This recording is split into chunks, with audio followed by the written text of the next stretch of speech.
Et on se retrouve donc pour cette revue de presse de l'économie.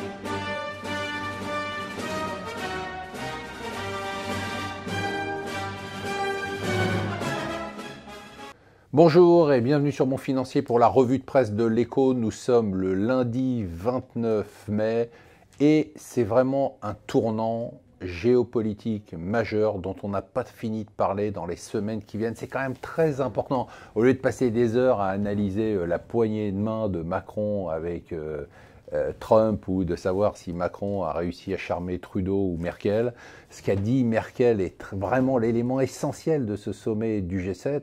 Elle dit quand même un truc incroyable. Elle dit tout simplement, les États-Unis restent nos amis, comme la Grande-Bretagne, mais il va falloir qu'on vive une séparation avec eux, c'est-à-dire que nos routes divergent. Elle dit ça à cause de ce qu'a dit Trump sur l'OTAN, elle dit ça à cause de ce qu'a dit Trump sur le climat, et elle explique tout simplement qu'il faut que nous, Européens, maintenant, nous ayons notre propre destin.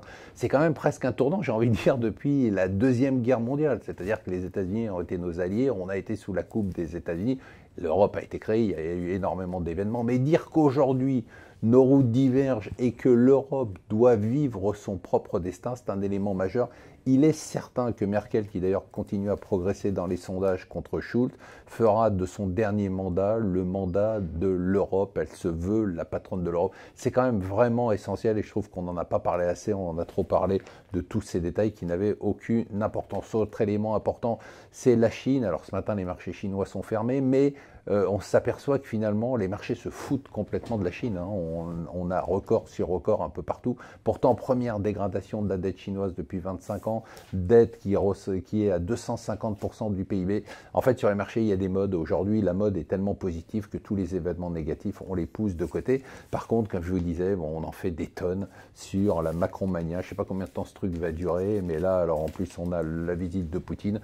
On va analyser pendant 3 heures l'échange des regards entre deux personnes qui ont des yeux bleus pour savoir qui a dominé l'autre, ou leur poignée de main encore va être analysée pendant quelques heures. Alors, les chiffres, on les tourne dans tous les sens, ils sont totalement affolants. C'est le Nasdaq qui a clôturé, c'était le 30e record du Nasdaq. On est à 17% sur l'année, mais surtout ce qui est impressionnant, je n'avais pas réalisé, c'est que son cours a été multiplié par 5 depuis mars 2009, par 5. Et si on prend les 5 premières, alors bon, tout le monde a fait plein de calculs, la capitalisation d'Apple par rapport à ci, par rapport à ça. Bon, là, les Échos disent, si on prend les 5 plus grosses capitalisations du Nasdaq, c'est plus que le DAX et le CAC, tout confondu, c'est quand même incroyable. Alors, puisqu'on parle de techno, eh bien, vous ne pourrez plus utiliser la techno si vous volez vers les États-Unis, car tous les PC seront interdits sur les vols pour les États-Unis. Donc voilà, restez en France et profitez du beau temps.